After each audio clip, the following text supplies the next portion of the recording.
Hi welcome to city logics. My name is Mohammad Israr और आज की वीडियो में हम टू फेज़ मेथड को पढ़ने जा रहे हैं। टू फेज़ मेथड भी ऑपरेशन रिसर्च में एक और मेथड है जिसकी मदद से आप प्रॉब्लम्स को सॉल्व कर सकते हैं और काफ़ी अच्छी तरह से प्रॉब्लम्स को सॉल्व कर सकते हैं। ये हमारे पास ऑब्जेक्टिव फंक्शन दिया हुआ है और ये कुछ साथ इसके कंस्ट्रेंट्स दिए हुए हैं। इनको हमने कन्वर्ट करना है। ये जैसे बिग फेज़ में हम कन्वर्ट कर रहे थे, हमारे पास यहाँ पे प्लेंटी आ जाएगी R1, इसको कन्वर्ट करते हुए कंस्ट्रेंट 1 को, क्योंकि ये इक्वल्स है। और उसके बाद सेकंड वाले कंस्ट्रेंट को चेंज करते हुए, क्योंकि ग्रेटर का साइन है तो एक सरप्लस वेरिएबल और साथ एक प्लेंटी आ जाएगी। और फिर ये लेस देन का साइन है तो ये खाली एक स्लैक वेरिएबल आ जाएगा। और दैट्स एंड x1 और x2 ग्रेटर देन 0, ये इम्प्लिसिट कंस्ट्रेंट्स आपके पास आ गए। और हमारे पास इनइक्वालिटी हटाने के बाद इक्वालिटी में हमारे पास क्या आ जाएगा, s1 s2 r1 और r2 भी ग्रेटर देन और इक्वल टू 0 हो जाएंगे। अब टू फेज़ मेथड में होता क्या है, टू फेज़ मेथड आपको कहता है कि आप अपने ऑब्जेक्टिव फंक्शन को ना थोड़ी देर के लिए साइड पे रखें और आपने जो न्यू वेरिएबल्स, प्लेंटी वेरिएबल्स आपने लगाएं, ठीक है, आर्टिफिशियल वेरिएबल्स लाएं, उनके हिसाब से एक फ़ंक्शन बना लें। जैसे यहाँ पे फंक्शन था मिनिमाइज़ करने का, तो वो मुझे कहता है कि आप मिनिमाइज़ करें पहले R1 और R2 को। आप चेक करें क्या जो आपने आर्टिफिशियल वेरिएबल लिए हैं उसके लिए ये जो फंक्शन है, ये जो आपके पास कंस्ट्रेंट्स हैं, ये पूरा उतरते हैं या नहीं उतरते। तो मैं पहले R1 और R2 के लिए मिनिमाइज़ करूँगा इस इक्वेशन को, ठीक है, इन कंस्ट्रेंट्स को मिनिमाइज़ करता हूँ। बाकी वही सारे का सारा काम हो रहा है, बस यहाँ पे क्या हो रहा है आप सबसे पहले अपने ऑब्जेक्टिव फंक्शन के ऊपर ऑपरेशन नहीं करते, बल्कि आप नया फंक्शन बनाते हैं। अगर मिनिमाइज़ का फंक्शन है तो मिनिमाइज़ का फंक्शन बनाएंगे, अगर मैक्सिमाइज़ का फंक्शन है तो यहाँ पे मैक्स लिख देंगे, R1 और R2 का मैक्स फाइंड करेंगे, और ये आर्टिफिशियल वेरिएबल्स है।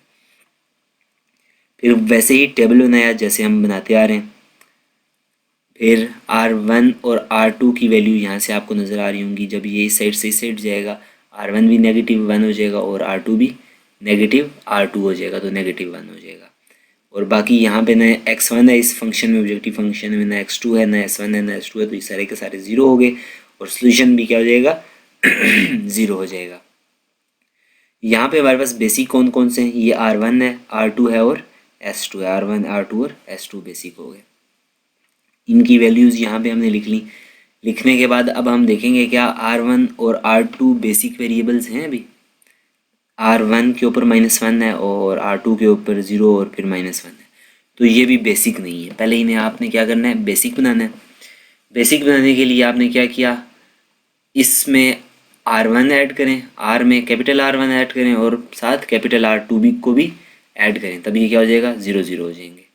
तो वही कर रहे हैं, स्मॉल r में कैपिटल R1 और R2 को ऐड कर रहे हैं। ऐड करने के बाद ये क्या हो जाएंगे 0 0 हो जाएंगे, ठीक है। जब ये 0 0 हो गए तो R1 भी मेरे पास बेसिक बन गया और R2 भी मेरे पास क्या बन गया, बेसिक बन गया। अब ये बेसिक बन गए और S2 तो था ही बेसिक, ये देखें S2 बेसिक ही था और बेसिक ही है। तो अब हमारे पास कोई मसला नहीं होने वाला, हम इसको सॉल्व कर सकते हैं। तो सॉल्व करते हैं। मिनिमाइज़ करना है तो सबसे बड़ी वैल्यू सबसे पहले देखें, सबसे बड़ी वैल्यू ये है, सही हो गया। सबसे बड़ी वैल्यू यही है ना, सोल्यूशन के अलावा सोल्यूशन को नहीं देखा जाता। R1 R2 ये 0 0 है, S2 भी 0 है, ये -1 है, ये 4 है और ये 1 है। R को तो हमने कहा था जो भी ऑब्जेक्टिव फंक्शन होगा उसके वेरिएबल को हम नहीं छेड़ेंगे। और ये हो गया 7, तो 7 हमने ले लिया और ये वाला कॉलम पकड़ लिया x1 का। इसका रेशियो लिया हमने सोल्यूशन के साथ, तो 3/3 इज इक्वल टू 1 आ गया, 6/4 इज इक्वल टू 3/2 आ गया, 4/1 इज इक्वल टू 4 आ गया, सही है। अब सबसे पहले क्या है हमारे पास, 1 सबसे छोटा रेशियो है, तो हम इसी के अकॉर्डिंग R1 को क्या कर देंगे, एग्जिट कर देंगे। सेम सेकंड स्टेप में आके x2 यहाँ पे सबसे बड़ी वैल्यू है, ये इंटर कर जाएगी और इसी के इसका हम इस कॉलम का रेशियो लेंगे। सोल्यूशन के साथ जो रेशियो आएगा, रेशियो में सबसे मिनिमम वैल्यू R2 वाली रो की आ रही है, तो R2 क्या कर जाएगा, यहाँ से एग्जिट कर जाएगा, सही है।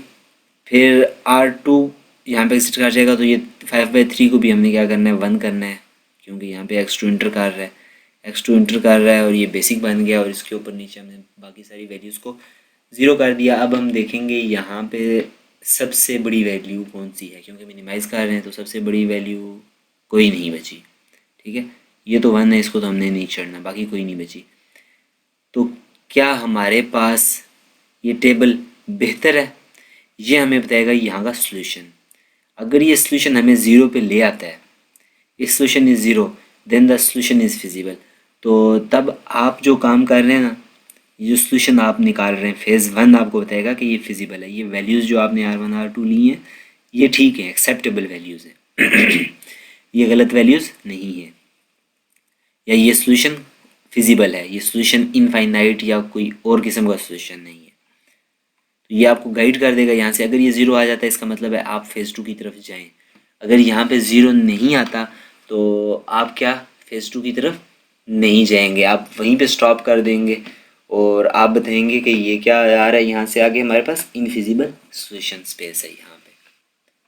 सही हो गया, तो हमारे पास ज़ीरो आ रहा है, हम आगे बढ़ेंगे। अब हम अपना ऑब्जेक्टिव फंक्शन ले लेंगे, minimize z is equal to 4 of x1 plus x2 जो हमारा ऑब्जेक्टिव फंक्शन था, और ये वैल्यूज़ हम उठाएंगे अपने जो हमारे पास टेबल आया था उससे। कैसे, ये भी मैं बताता हूँ। यहाँ पे x1 हमने लिखा, ये पहले वाली रो में यहाँ पे देखें ये सिर्फ x1 है, x1 x2 ज़ीरो है, s1 1/5 है। ठीक है, हर रो से आप वैल्यूज़ उठाएंगे। इस रो में खाली x1 1 है और s2 1/5 है, और r1 ये तो हमने क्या ली थी अपने पास, हमारे पास आर्टिफिशियल वेरिएबल्स से, तो इनको स्किप कर देंगे आर्टिफिशियल्स को स्किप किया। अब क्योंकि हम सोल्यूशन की तरफ जा रहे हैं, इनका पर्पस यही था हमें बताने का कि क्या हमारे पास फिजिबल सोल्यूशन आएगा या नहीं आएगा, वो इन्होंने बता दिया हमें, इनका काम ख़त्म हो गया। इनको हमने यहाँ से फेज़ 2 में रिमूव कर देना है। This is equals to 3/5। और इसी तरह x2 की लाइन में देखें तो ये 1 और ये क्या है -3/5 और इज़ इक्वल टू 6/5, और इसके साथ ये वैल्यूज़ भी होंगी ऑफ कोर्स -3/5 s1। तो ये इनको हमने यहाँ पे लिख लिया अपने पास, और ये हमारे पास पुराना ऑब्जेक्टिव फंक्शन जो हमें गिवन था वो हमने कर लिया। आर्टिफिशियल वेरिएबल्स को भी हमने रिमूव कर दिया। अब इसके अकॉर्डिंग हमने ये टेबल बनाना है। यहाँ पे हम क्या कर रहे हैं, टेबल बनाया जैसे नॉर्मल पहले हम टेबल बनाते आ रहे थे। z is equal to minus z के आगे 1 लिखा, z1 है, और ये क्या, ये यहाँ से आ जाएगा -4, x2 आ जाएगा -1, s1 क्या हो जाएगा, ज़ीरो ही है। ठीक है, यहाँ पे ज़ीरो होगा, s1 s2 भी ज़ीरो, और सोल्यूशन भी हमारे पास ज़ीरो होगा।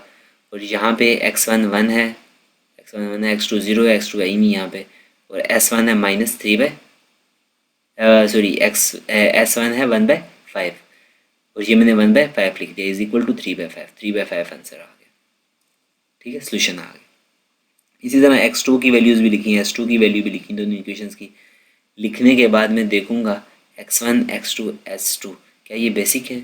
x1 मेरे पास बेसिक नहीं है, सही है, x1 भी मेरे पास बेसिक नहीं है, x2 मेरे पास बेसिक है, x2 भी बेसिक नहीं है, s2 मेरे पास बेसिक है, s2 मेरे पास बेसिक है। हाँ, तो ये दो मेरे पास बेसिक नहीं है, इन दोनों को x1 और x2 को मुझे बेसिक बनाना पड़ेगा। और बेसिक बनाने के लिए मैंने ऑपरेशन क्या परफॉर्म किया, 4 टाइम x1 को ऐड किया इसमें, और 1 टाइम x2 को ऐड किया इसी में। ये करने के बाद मेरे पास यहाँ पे ये 0 0 हो गया, x1 भी मेरे पास बेसिक बन गया, x2 भी मेरे पास बेसिक बन गया, और s2 तो मेरे पास पहले से ही बेसिक था।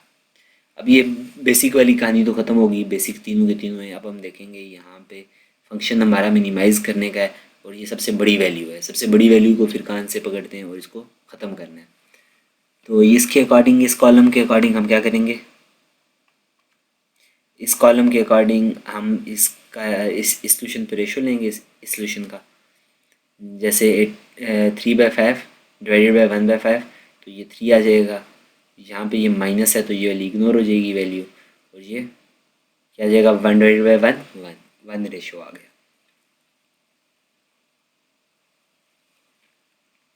अब सबसे कम रेशो इसी की थी, तो इसी रो को हमें क्या करना चाहिए, एग्जिट करना चाहिए, और इसी रो को हमने एग्जिट कर दिया। एंटरिंग रो ये होगी, एग्जिटिंग रो ये होगी। इसके हिसाब से जब हमने टेबल बनाया तो अब हमारे पास टेबल में हमें नज़र आ रहा है कि सारे के सारे ऊपर वाली वैल्यूज़ छोटी हैं, मिनिमाइज़ हो चुकी हैं, कोई पॉजिटिव वैल्यू नहीं बची। सॉल्यूशन और z को छोड़ा जाता है, इसके अलावा ये भी ज़ीरो है, ज़ीरो है, ज़ीरो है और ये माइनस है, मतलब कोई बड़ी वैल्यू नहीं बची। तो अब हम यहाँ पे आंसर लिख लेंगे। तो z क्या आ जाएगा 17/5, x1 क्या आ जाएगा 2/5 और x2 क्या आ जाएगा 9/5, 2/5 और 9/5। सही है। और यही आंसर हमारे पास बिग एम मेथड से भी आया था और ये आंसर अभी हमारे पास टू फेज मेथड से भी आ गया। तो इसका मतलब है आंसर तो हमारे पास चाहे किसी भी मेथड से करें आंसर सेम ही आना है, पर ये मल्टीपल तरीकाकार हैं एक क्वेश्चन को करने के। सही हो गया। तो यहाँ पे हमारा ये लेक्चर भी ख़त्म होता है। मिलते हैं नेक्स्ट लेक्चर में, तब तक के लिए अल्लाह।